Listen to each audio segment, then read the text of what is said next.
Boa noite. Vamos lá. Eu trago saudação da República do Texas para vocês.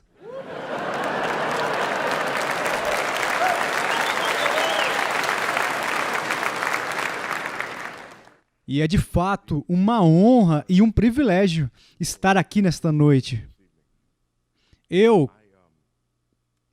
Como eu já disse anteriormente, eu não cresci na igreja, mas além disso, nenhum dos meus treinamentos foi de fato de uma perspectiva reformada.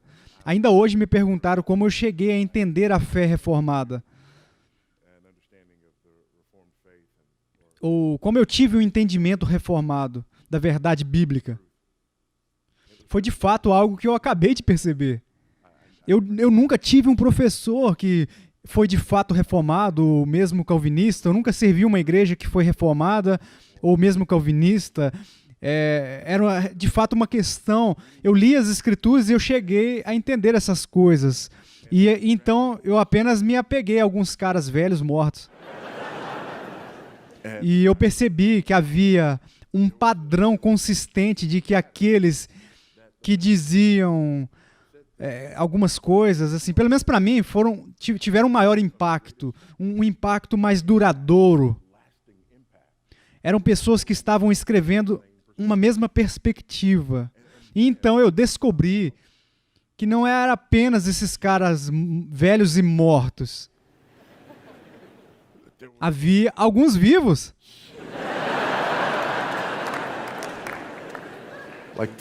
Tipo o Dr. Sproul, cara. Para quem a propósito, foi ele que eu comecei a ouvir e foi ele que me ajudou e me ministrou em uma época em que eu não estava nem perto de uma reforma, de uma igreja reformada. Em qualquer lugar próximo de um treinamento reformado. Era como uma bebida gelada, uma água gelada, ser capaz de ouvir aquilo. Alguns de vocês sabem exatamente o que eu estou falando, e assim, eu sou grato e eu me humilhei. Eu sou humilde por estar aqui esta noite. Grato e humilde por poder me assentar aqui com esses senhores e assistir eles pregando.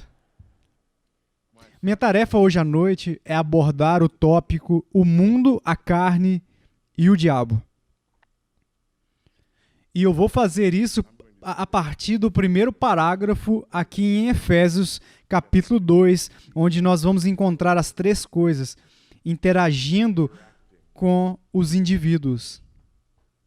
Enquanto nós fazemos isso, e ao olhar para isso, eu lembro a vocês de uma conversa que eu tive algumas semanas atrás. Eu estava liderando um grupo em Israel e eu conheci um guia israelense. Ele não era o nosso guia, mas eu conheci um guia israelense. O nosso guia era um crente. E embora não víssemos as coisas exatamente do mesmo ponto de vista, ele era um irmão em Cristo, no Senhor. Este era um judeu secular que realmente era uma nova, era mais do que qualquer outra coisa. E quando nós começamos a conversar, ele percebeu que eu entendia algo a respeito do judaísmo, que eu entendia algo a respeito do Antigo Testamento, e ele disse, sabe, há apenas algo que alguém vai ter que me explicar. Essa coisa toda da Trindade. E assim nós ficamos lá, eu não sei, pelos próximos 15 minutos, apenas conversando a respeito da doutrina da Trindade. E depois de um tempo ele meio que balançou a cabeça e sorriu muito e me contou como ele apreciou aquilo. Porque ele havia conversado com muitos cristãos e se envolvido com muitos grupos cristãos. E o máximo que ele já tinha ouvido, quando ele disse foi alguém tivesse me explicado essa coisa da Trindade para mim, foi, bem, você só precisa acreditar nisso. E é assim que chegamos. E é lamentável, porque não apenas nós nem tente entender ou explicar a doutrina da Trindade, mas nós nem sequer pensamos em termos trinitários. E porque não pensamos em termos trinitários, nossa fé meio que se torna desigual. E assim, nós seremos aqueles que enfatizam uma pessoa da Trindade ou outra.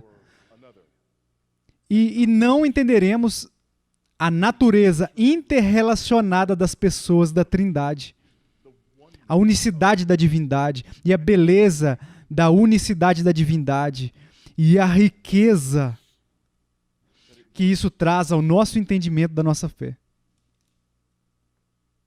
Bem, enquanto pensava a respeito dessa questão do mundo, carne e o diabo, eu vi que, assim como tendemos a ser desequilibrados quando se trata da natureza trinitária, também da fé, também tendemos a ser desequilibrados em termos de nossa compreensão dessas três influências. Alguns de nós enxergam o mundo como o único problema ou o principal problema. E como resultado disso, pensamos que nossa maior necessidade é, de alguma forma, simplesmente fugir do mundo. Temos esse tipo de mentalidade.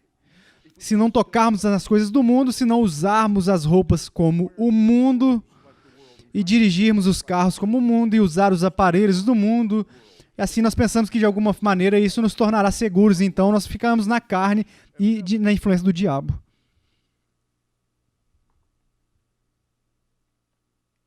Sem mencionar o fato de que só porque você usa algo que não é do mundo hoje,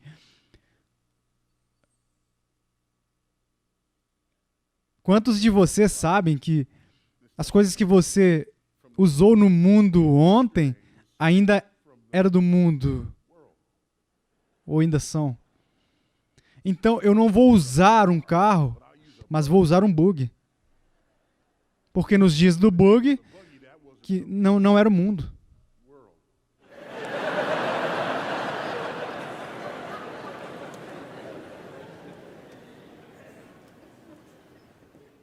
Depois há outros. Nós apenas nos concentramos no diabo e tudo é o diabo. Philip Teologia. O mal que me faz fazer isso.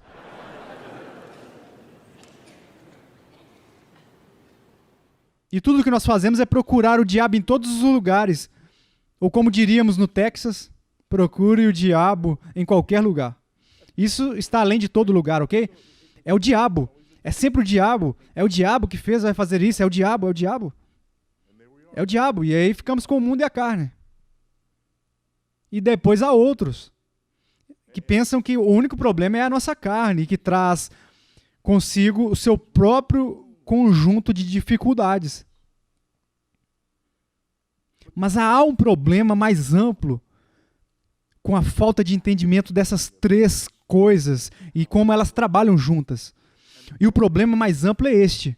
A menos que nós entendamos essa interação entre o mundo, a carne e o diabo, não entenderemos a pecaminosidade do nosso pecado. Não entendemos a natureza radical da nossa depravação, a menos que nós entendamos que estamos cercados por todos os lados. Que não é apenas uma questão, mas é tudo ao nosso redor e tudo a respeito de nós. E muitos de nós perdemos uma compreensão da natureza radical da nossa pecaminosidade. E como resultado, perdemos uma compreensão da natureza radical da pecaminosidade daqueles que nos rodeiam também. Então, isso afeta e afeta até a nossa abordagem ao evangelismo e a nossa abordagem apologética. Se o problema deles é apenas o mundo, então eu só preciso afastá-los do mundo. Se o problema deles é apenas o diabo, eu preciso que eles tomem consciência do diabo. Se o problema deles é a carne, então eu preciso levá-los a mudar alguns hábitos. Mas se eles estiverem cercados por todos os lados, isso também afeta a nossa compreensão da natureza radical da nossa redenção. Não temos uma imagem completa do que significa ser salvo, do que somos salvos, por quem e pelo que nós somos salvos. E assim, nos dois extremos desse espectro, é importante compreendermos essas verdades. Então, se você quiser, junte-se a mim aqui no capítulo 2 de Efésios e vamos ver lá os primeiros 10 versículos. E ele vos deu a vida, enquanto vocês estavam mortos em seus delitos. Eu só gosto de fazer uma pausa aqui. É incrível como as pessoas complicadas fazem isso para se encaixar em seus sistemas teológicos. Para algumas pessoas, isso significa doente. Para algumas pessoas, isso significa que você estava terminalmente doente. Muito, muito, muito doente. Para alguns, significa que você estava afundando no oceano e prestes a se afogar. Mas a Bíblia diz, você estava morto. Estando vós mortos.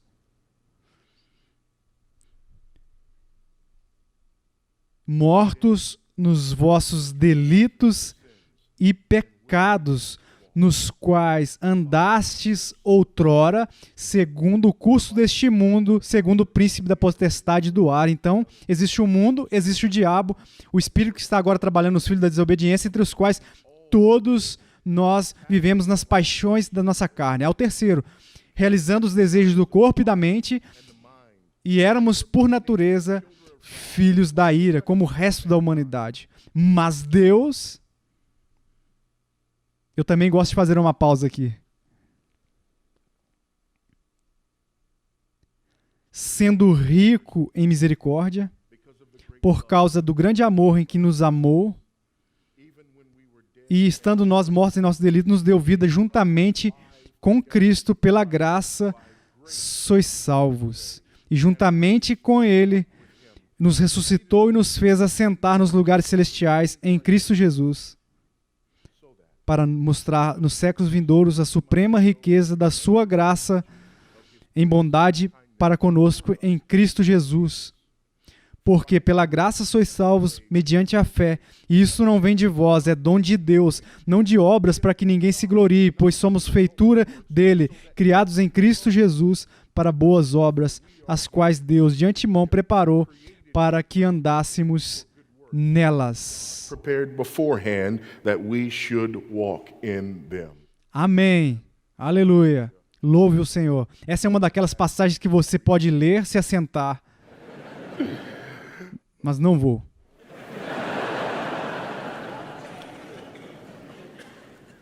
Para entender isso, eu quero dar algumas ferramentas que vão ser muito úteis aqui. Primeiro, eu quero ajudá-los a entender esta carta. Esta carta está dividida no meio. Dividido entre a primeira metade, onde olhamos para a ortodoxia, e a segunda metade, onde nós olhamos para a ortodoxia. A primeira metade, onde olhamos para o nosso chamado, e a segunda metade para a nossa conduta. A primeira metade, onde olhamos para os indicativos, e a segunda metade, onde olhamos para os imperativos. Dividido bem no meio, e para sabermos que essa divisão ocorreu, no final do capítulo 3, temos uma doxologia, e no início do capítulo 4, temos uma cláusula, portanto. Terminamos uma coisa e começamos outra. E então, nesta primeira metade do livro, é preenchido com esses indicativos. Está preenchido com esta figura do que Deus fez em nosso favor por intermédio de Cristo. E por sua pessoa e o seu trabalho. Então, quando entramos na segunda metade e encontramos nesses imperativos, ele diz, não vai embora. Eles ainda estão lá. E assim, temos esses imperativos.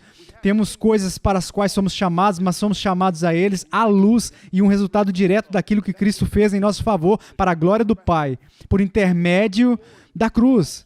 E assim, somos chamados a essas coisas e o nosso desejo de fazer essas coisas e a nossa capacidade de fazer essas coisas está inexoravelmente ligado a esses indicativos na primeira metade da carta.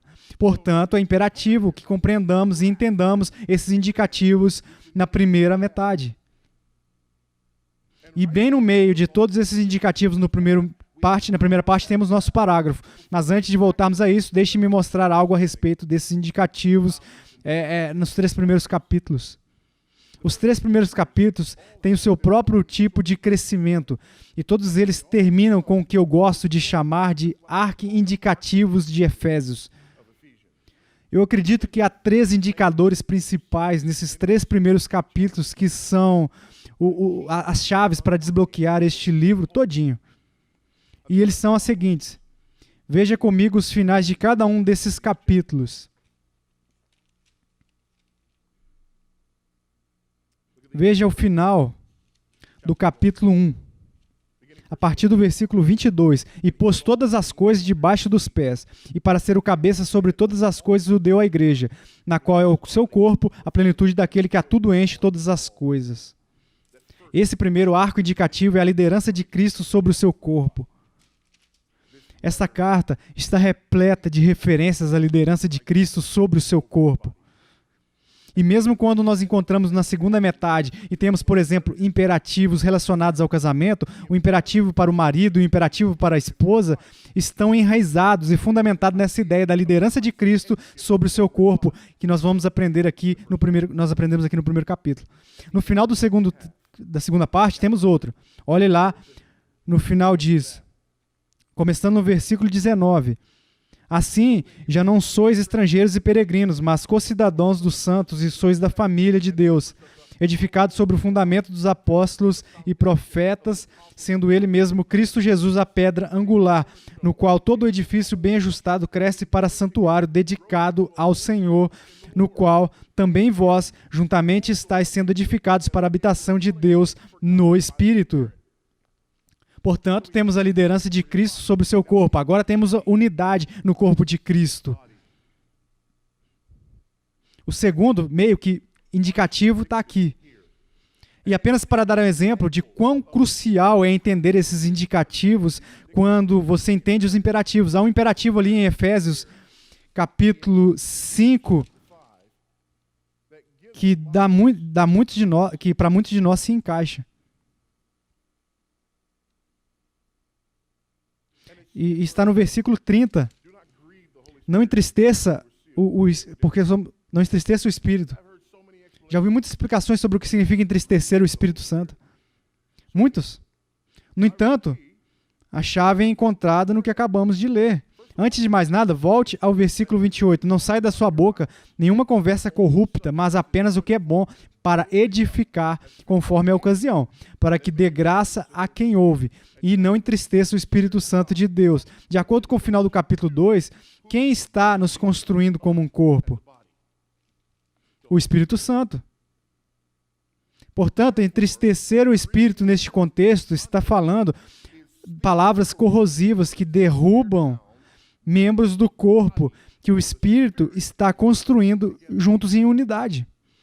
Bem, entenda os imperativos, entenda os indicativos. Então, a liderança de Cristo a respeito do seu corpo, e depois a unidade do corpo de Cristo, e depois ao terceiro, o último. Veja o capítulo 3. Ora, aquele que é poderoso para fazer infinitamente mais do que tudo quanto pedimos ou pensamos, conforme o seu poder que opera em nós, a ele seja a glória na igreja e em Cristo Jesus, por todas as gerações, para todo sempre. Amém. A glória que o corpo dá à sua cabeça. Portanto, temos a liderança de Cristo sobre o seu corpo, temos a unidade do corpo de Cristo. Então, temos a glória que o corpo dá à sua cabeça. Qual o significado disso à luz do que lemos neste primeiro parágrafo do capítulo 2? Aqui está o significado. O que devemos ver é a liderança de Cristo sobre o seu corpo. Mas no capítulo 2, vemos que o homem fora de Cristo está debaixo da liderança errada. Estamos sob a liderança do príncipe do poder do ar. O que devemos ver é a unidade no corpo de Cristo. Mas o que vemos naquela primeiro parágrafo é que os homens são inimigos de Deus, inimigos de Cristo. Devemos ver a glória que o corpo dá à sua cabeça. Mas em vez disso, o que vemos é o homem, por causa da sua carne, por causa do seu corpo, por causa da sua mente, perseguindo a sua própria glória e os seus próprios apetites em oposição à glória de Deus em Cristo. As opposed to the glory of God in Christ. Temos um problema. E é significativo.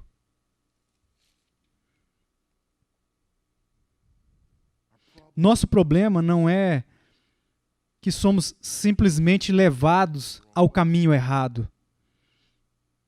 Nosso problema não é que não vimos exemplos bons o suficiente. Nosso problema não é que não tenhamos tentado o suficiente.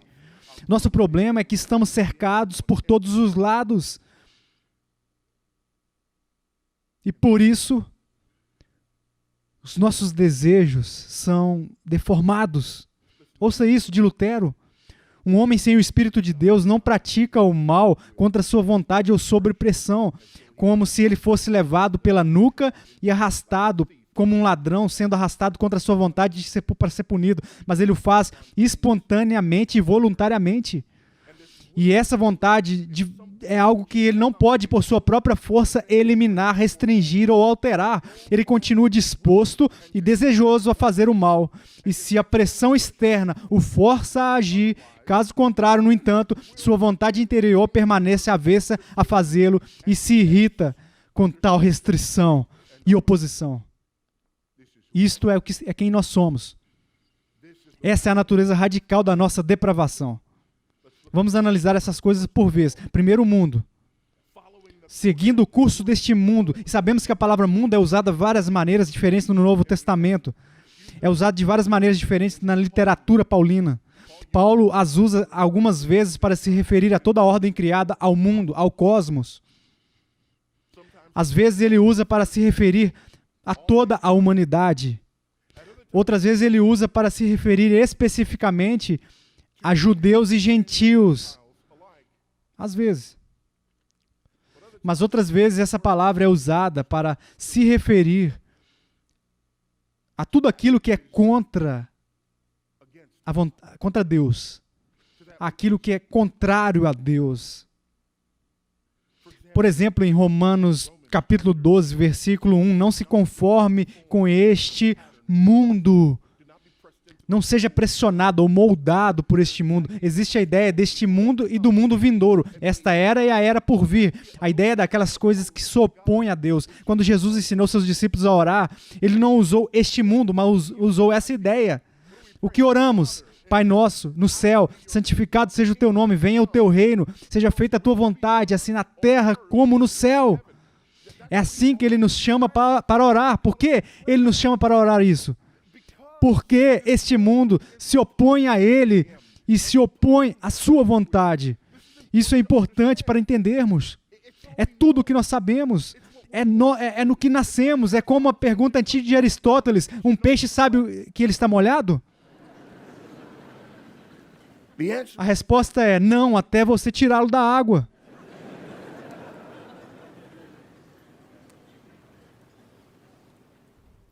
É no que nascemos. E é tudo o que sabemos. Então, quando você está separado de Cristo, de novo, não é apenas que você tenha maus hábitos, você faz parte de um mundo, você faz parte de um sistema que se opõe a Deus a todo momento. No entanto, é sutil que este mundo não mostre oposição aberta a Deus. Isso seria óbvio demais. Ao invés disso, existem esses ajustes sutis aqui e ali. É como o ar que nós respiramos. É como a Matrix.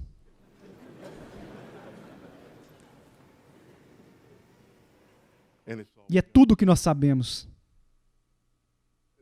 Em seguida, há a ideia do diabo.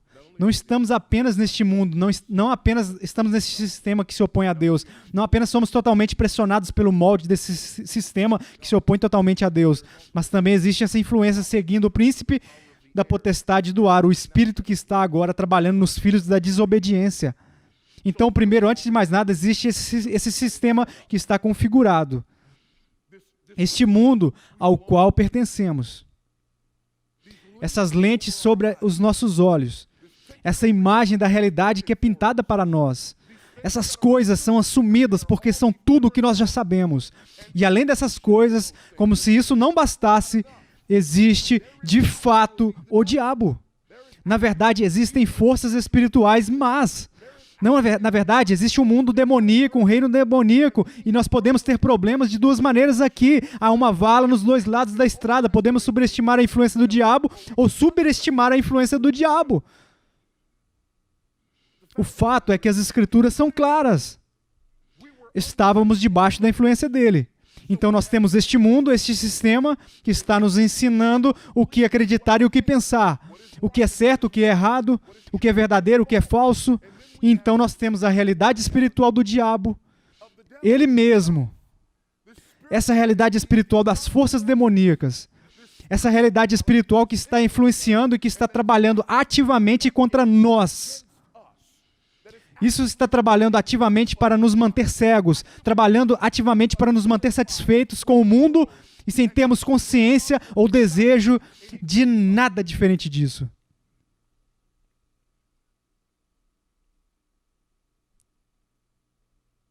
Para que você não se sinta inocente em tudo isso.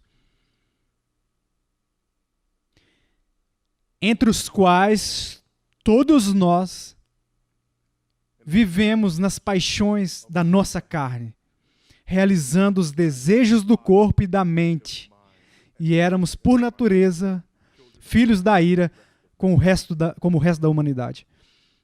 Há duas coisas importantes aqui. Ele traz esse círculo completo quando se refere ao resto da humanidade. Ele está fazendo um ponto aqui. Um ponto que remonta ao mundo. E não é como se o mundo estivesse aqui nos bolsos, aqui e ali. É o resto da humanidade. E as pessoas que estão debaixo dessa influência estão em minoria. Há um portão, uma porta larga e uma porta estreita. Mas antes que ele diga isso, ele faz referência à nossa carne, aos nossos próprios desejos, aos nossos corpos, nossas mentes e o que os nossos corpos e mentes querem. Então aqui está o porquê do mundo e do diabo serem tão poderosos, porque eles nos dão exatamente o que nós queremos. Isso é quem nós somos. Não somos indivíduos de qualquer outra forma que perseguiam a Deus sozinhos, perdidos. Não. Longe disso. Desde o outono, com o primeiro Adão como chefe federal, somos avessos a todas as boas coisas. Ouça a maneira como as confissões se colocam. Westminster, a partir dessa corrupção original pela qual estamos totalmente indispostos, incapacitados e contrários a todo o bem e totalmente inclinados a todo o mal, procedendo todas as transgressões reais. Nossos pecados vêm da nossa natureza pecaminosa. É quem nós somos, é o que queremos, é o que desejamos. Então não pense nisso como se viéssemos a este mundo e sejamos inocentes e de fato procuramos uma maneira de encontrar a Deus e uma maneira de agradar a Deus, mas de repente nós dizemos, não faça isso, e o diabo diz, não faça isso. Não, na verdade não, isso não é radical o suficiente, isso não é suficientemente pecaminoso, não é quem você foi, aqui está quem você foi antes de vir a Cristo. Você veio com desejos carnais que eram contra Deus. Você veio com desejos do seu corpo e da sua mente que estavam alienados a Deus. Você veio com desejos que eram maus. E o diabo e o mundo não precisaram te procurar. Não precisaram procurar você. Você descansou neles porque eles te deram exatamente o que você tanto queria.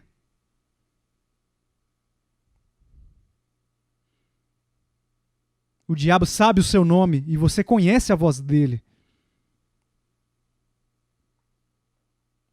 Você estava convencido de que ele te amava tanto quanto você o amava. O mundo é um lugar confortável para você. Era tudo o que você queria. E isso é porque sua própria natureza ansiava isso. E é por isso que a doutrina do pecado original é tão importante. Se não entendemos a doutrina do pecado original, não entenderemos isso. Nós não entenderemos a pecaminosidade do nosso pecado, porque de alguma forma pensamos que somos inocentes e nosso ambiente de alguma forma nos fez errar. Nada poderia estar mais longe da verdade. Pessoas que não acreditam no pecado original não têm filhos. Amém? Alguém? Eu já disse isso antes e vou repetir. Não é um anjinho. É uma víbora em uma fralda.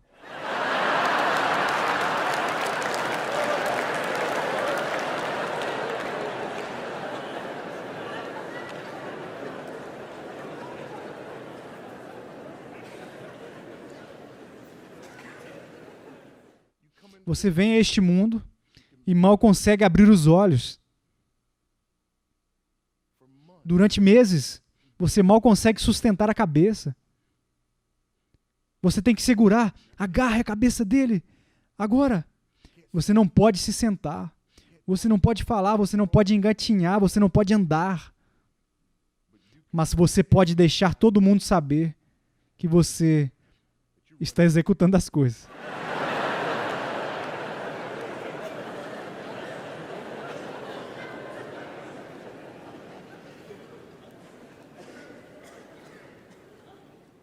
O grito de raiva acontece bem cedo. O choro exigente acontece cedo. O enrijecimento do corpo, isso acontece cedo. Ele é tão fofo. Não, isso não é fofo.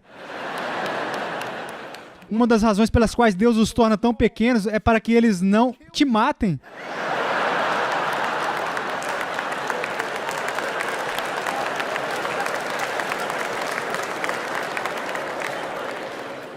Uma das razões pelas quais ele os torna tão fofos é que você não os matará.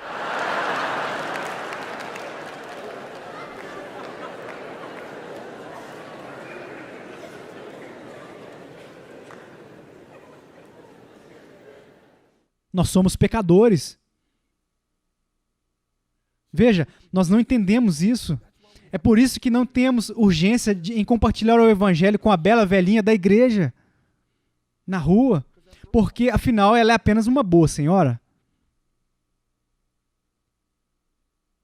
Nós não entendemos isso. É por isso que nos levantamos em funerais e dizemos que pessoas que nunca quiseram estar com Deus nesta terra estão em um lugar melhor agora, passando a eternidade com aquele que eles não queriam ficar aqui junto.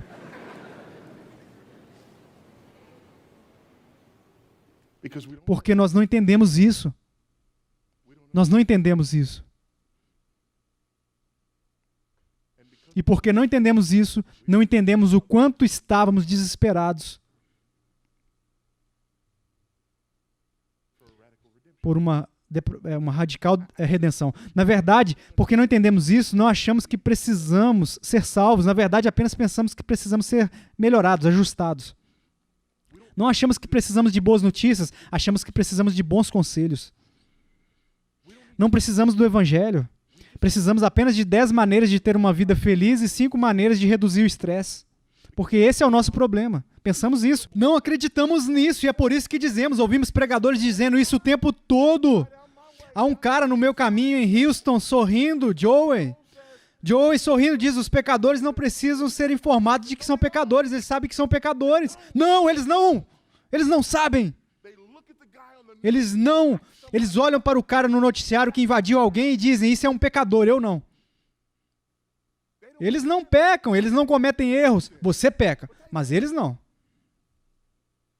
Eles fazem más escolhas, eles têm manchas ruins, eles têm maus hábitos, mas segundo eles não são pecadores.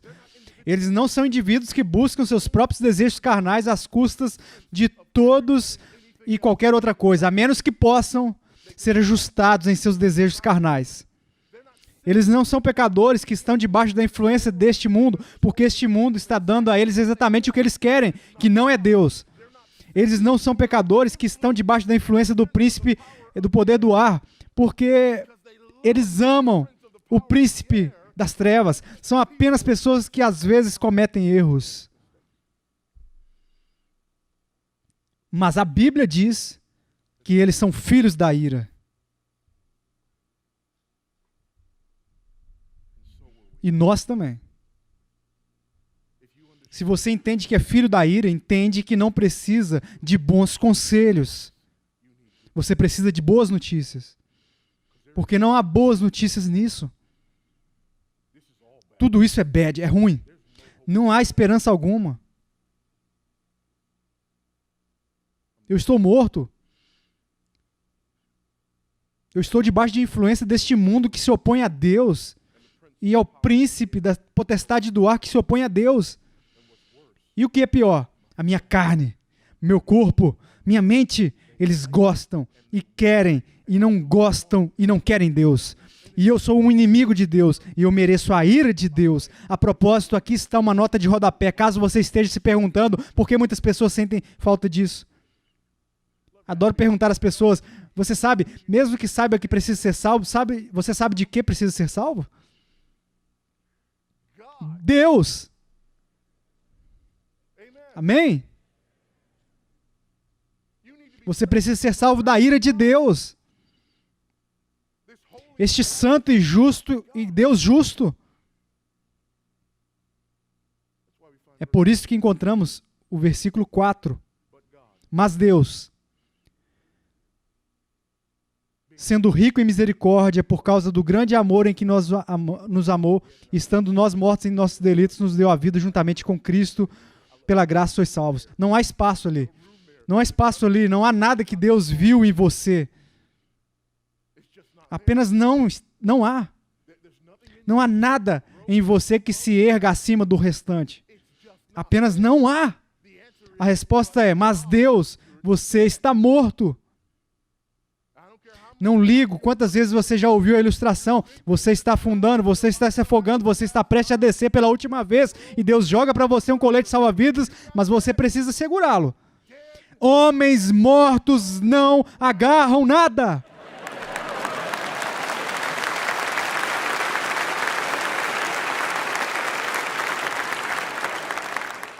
Você é um cadáver apodrecido.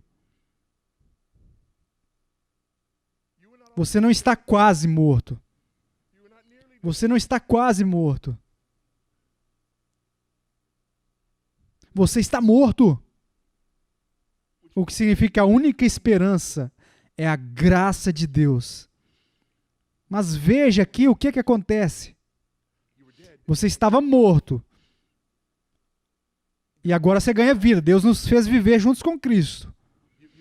Você estava morto. Mas agora você está vivo, junto com Cristo. Isso é importante. Essa é a doutrina da regeneração. Isso é Deus nos tornando vivos. Isso é Deus nos fazendo nascer de novo. E não importa quantas vezes ouvimos isso aí no evangelicalismo popular, que meio que nascemos de novo, você não pode mais nascer de novo do que você, porque você já nasceu uma vez, pela primeira vez. Nascer de novo é um ato de Deus. Nascer de novo é um ato sobrenatural. Nascer de novo é algo que você não pede, não tem senso suficiente para perguntar, pois você está morto. Deus faz isso. E é por sua graça que Ele faz isso. E é para a sua glória que Ele faz isso. É por causa de Cristo que Ele faz isso. É somente pela graça. Nós não gostamos disso. Vá para nossos amigos católicos, escute isso. O Conselho de Trento, seção 6, cânone 9. Se alguém disser que somente pela fé é justificado, de modo a não necessitar de mais nada para cooperar, a fim de obter a graça da justificação, seja anátema. De novo, seção 6, cânon 11. Se alguém disser que os homens não são justificados pela imputação somente da justiça de Cristo, ou somente pela remissão de pecados, com exclusão da graça e amor que é derramado em seus corações pelo Espírito Santo, e é inerente a eles, ou mesmo que a graça pela qual somos justificados é apenas o favor de Deus, que eles sejam um anátema. E finalmente, se alguém disser que a culpa é remetida a todo pecador penitente, depois da graça e da justificação for recebida, e que a dívida do castigo eterno é tão apagado que não resta nenhuma dívida de punição temporal a ser cumprida neste mundo ou no próximo, no purgatório, antes da entrada no reino dos céus, pode ser aberto, deixe-o ser um anátema. Eles não pregam o mesmo evangelho.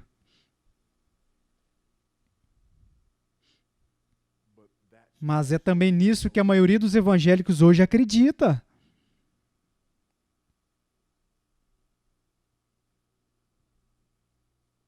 E acreditamos nisso porque não entendemos a natureza radical da nossa depravação. Não entendemos que estamos cercados por todos os lados. Não entendemos que nossa natureza é avessa a Deus. Não entendemos que o mundo e o diabo estão se unindo a nós quando voluntariamente perseguimos em oposição a Deus. Nós não entendemos isso, achamos que de alguma forma, alguma maneira, nós precisamos de uma ajudinha.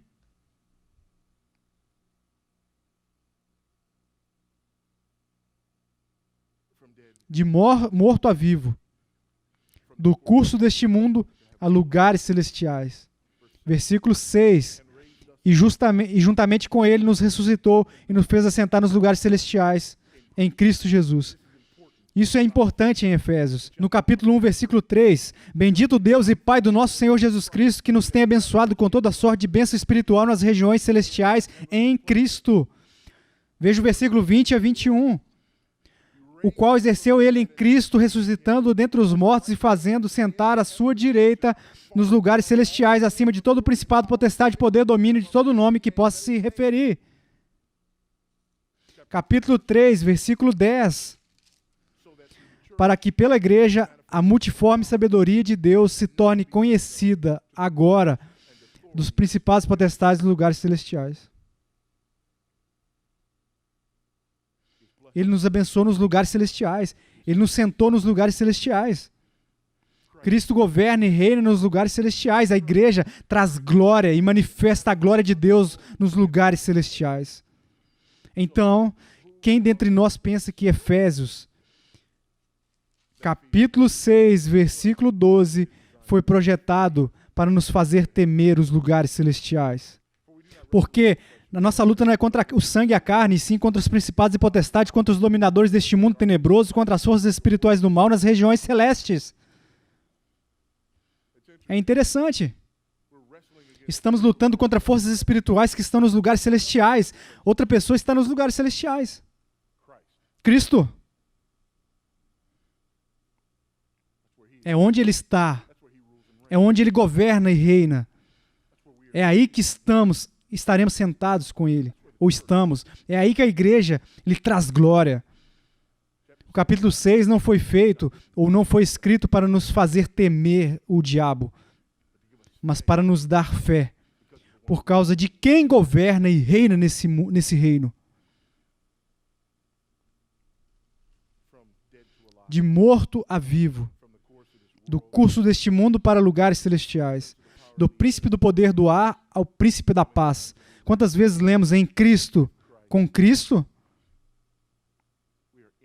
Nós estamos em Cristo, estamos nele e ele está em nós. Não mais debaixo do domínio do príncipe da potestade do ar, mas debaixo do domínio do príncipe da paz. Desde satisfazer nossos próprios desejos até trazer glória a Deus. Veja o versículo 8 a 10. Porque pela graça sois salvos, mediante a fé. E isso não vem de vós, é dom de Deus, não resultado de obras para que ninguém se glorie, pois somos a obra de Deus criada em Cristo Jesus para boas obras que foram preparadas de antemão desde a eternidade para andarmos nela. Observe, há uma reversão completa da nossa condição anterior. Nós estávamos mortos, agora estamos vivos em Cristo. Estávamos seguindo o padrão deste mundo, agora estamos sentados nos lugares celestiais com Cristo. Estávamos debaixo da influência do príncipe da potestade do ar, mas agora estamos em Cristo. Estávamos gratificando os nossos desejos, os desejos do corpo, os desejos das nossas mentes, e ainda assim, agora fomos recriados. Somos a obra de Deus, e é um trabalho que Deus tem para que nós façamos, que o traz glória nos lugares celestiais. Agora entendemos a natureza da nossa salvação. Mas é apenas quando entendemos a radical natureza da nossa depravação. Você entende a radicalidade da sua depravação, entende a sua necessidade de salvação. Você entende a natureza radical da sua depravação, entende o que deve ser o mecanismo para a sua salvação. Deus tem que fazer isso. Você não pode fazer isso. Você entende a natureza radical da sua depravação, entende a magnitude da sua salvação. Você entende do que foi salvo e também fornece uma imagem da magnitude e a glória de Cristo, que é aquele cuja pessoa e obra nos comprou para Deus.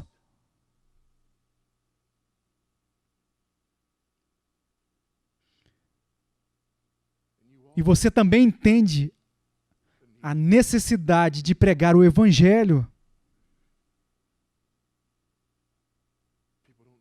As pessoas não precisam de bons conselhos, precisam de boas notícias.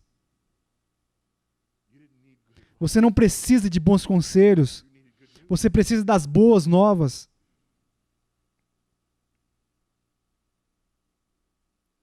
Sim, mas e o resto dessas coisas?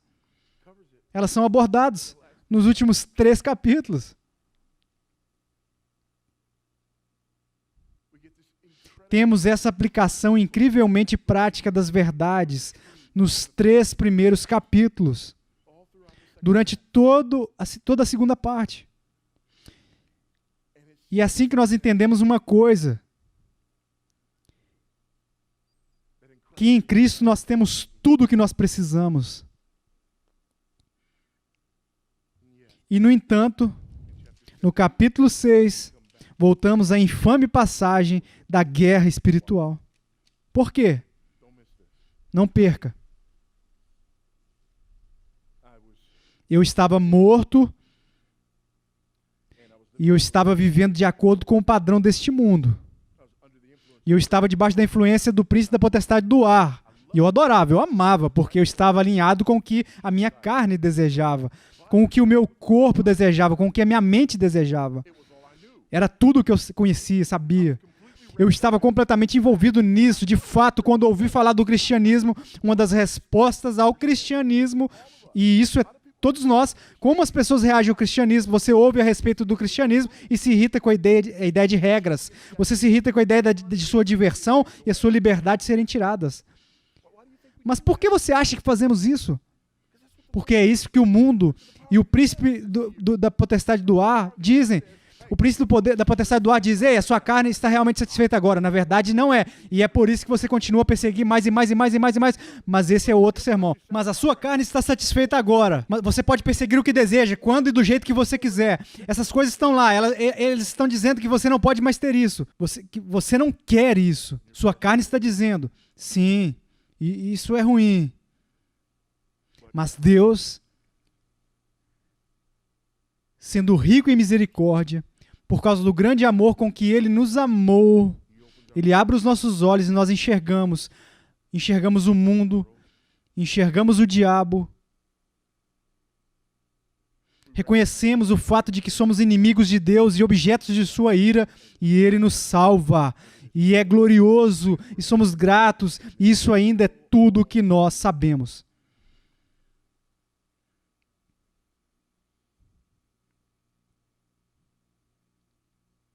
E é por isso que precisamos daqueles meios da graça. E é por isso que precisamos do corpo de Cristo. Deixa eu fazer uma pergunta, perguntar algo. A pergunta veio antes. A pessoa que diz: eu sou cristã, mas eu não preciso da igreja. Aqui está o que essa pessoa está dizendo. Essa pessoa está dizendo: eu vivi neste mundo, minha carne está encantada com este mundo, eu estive debaixo do poder do príncipe da potestade do ar, eu amo e acredito que ele me amou, e foi a única coisa que eu conhecia, sabia, eu persegui com todas as fibras da minha força, agora os meus olhos se abriram, eu vejo isso, estou salvo e agradecido, mas eu vou poder ficar bem aqui, entre os demais que são objetos da ira de Deus. Não preciso me conformar, nem me transformar pela renovação da minha mente. Ficarei aqui e continuarei a estar em conformidade com esse padrão e eu vou ficar bem.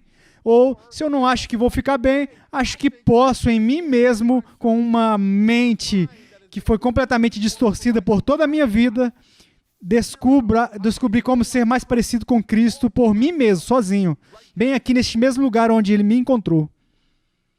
Pessoal, como dizemos de onde eu venho, esse cachorro não vai caçar.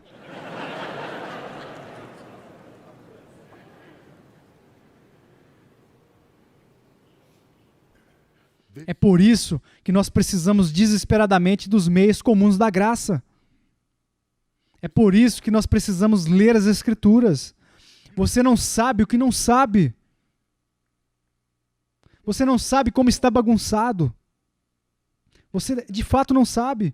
E eu tenho pessoas me perguntando em algum momento, você sabe, elas me perguntam, você sabe a maneira como você cresceu e onde você cresceu e o que você experimentou, o que foi através e você acabou, tudo bem com você? Você sabe o quê? Primeiro de tudo, eu não estou bem. Em segundo lugar, se você pensa que eu sou, é porque você não está bem.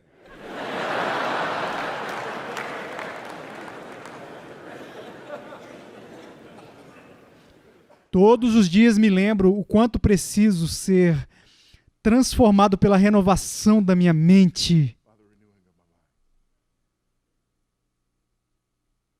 Todo dia.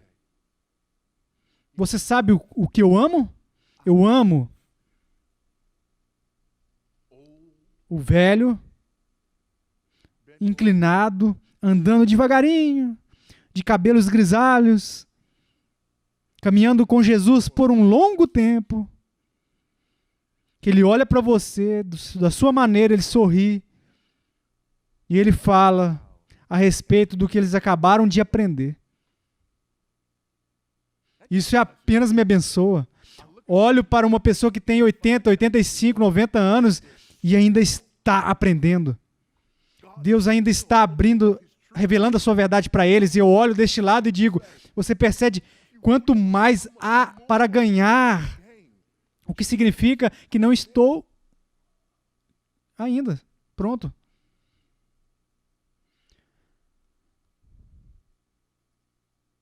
Porque se eu tomar cuidado, ainda posso me sentir confortável no mundo. Se eu não tomar cuidado, ainda posso correr e gratificar a minha carne. Se eu não tomar cuidado, ainda assim eu posso ter um ouvido afinado para o príncipe da potestade do ar. Se eu não for uma pessoa vigilante,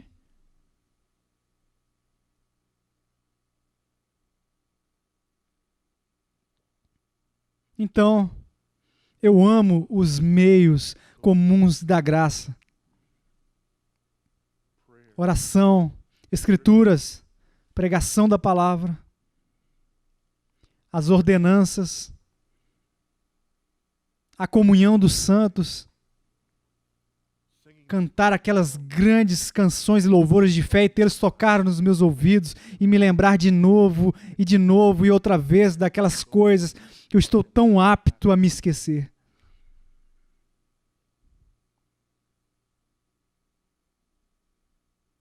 Presta atenção, entender essa nova depravação radical não apenas nos dá uma sensibilidade em relação àqueles que estão perdidos.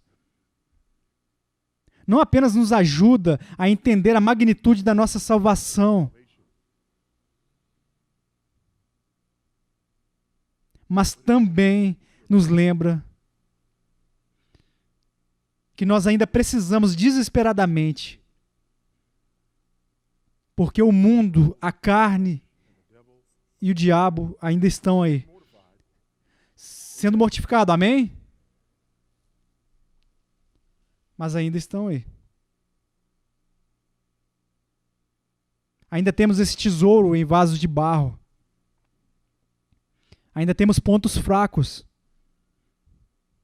Ainda precisamos estar vigilantes. E ainda nós precisamos ser cautelosos com o mundo, com a carne e com o diabo. Mas nunca temos medo. Por quê? Porque eu não estou mais morto. Eu estou vivo. Não tenho medo. Por quê? Porque eu tenho dupla cidadania agora. Não tenho medo, por quê? Porque eu pertenço ao príncipe da paz e não ao príncipe da potestade do ar. Eu não tenho medo. Por quê? Porque até a minha carne está sendo redimida. Ainda não está pronta, mas está melhor do que ontem. E amanhã estará melhor do que hoje. Pela graça de Deus e com a sua ajuda. Vamos orar.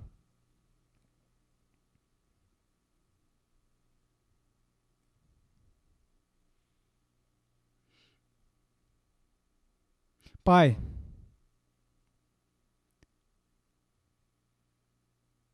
confessamos ao Senhor a nossa grande necessidade. Confessamos ao Senhor que por causa do mundo, da carne e do diabo, lutamos constantemente. Confessamos ao Senhor que ainda nos lembramos do padrão, que ainda lembramos da voz e que ainda lutamos contra os desejos. E, no entanto, nós confessamos ao Senhor que sabemos que não é quem somos porque fomos criados e vivemos juntos com Cristo. Porque estamos sentados com Ele em lugares celestiais. Porque a nossa lealdade mudou do príncipe da potestade do ar para o príncipe da paz.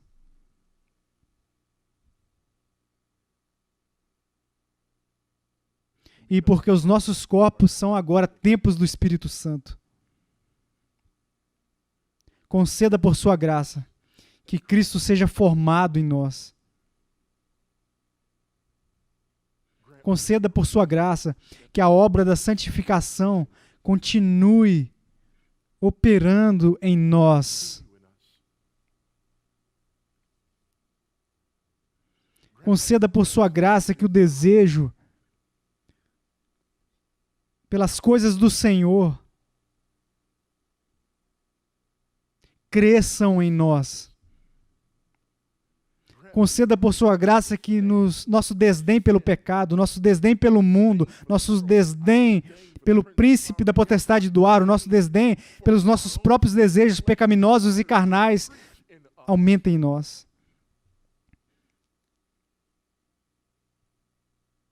Que o nosso pecado seja mortificado e que Cristo seja glorificado.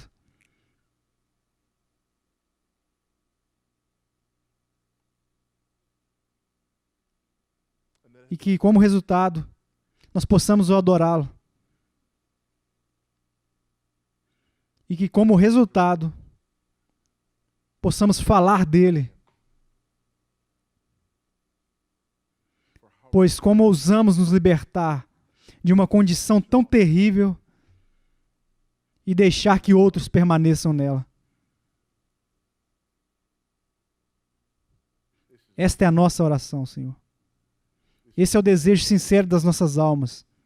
E nós pedimos isso porque acreditamos que está de acordo com a vontade, a natureza e a autoridade de Jesus, que é o Cristo, nosso Senhor, Mestre, Salvador, Redentor e amigo. Amém.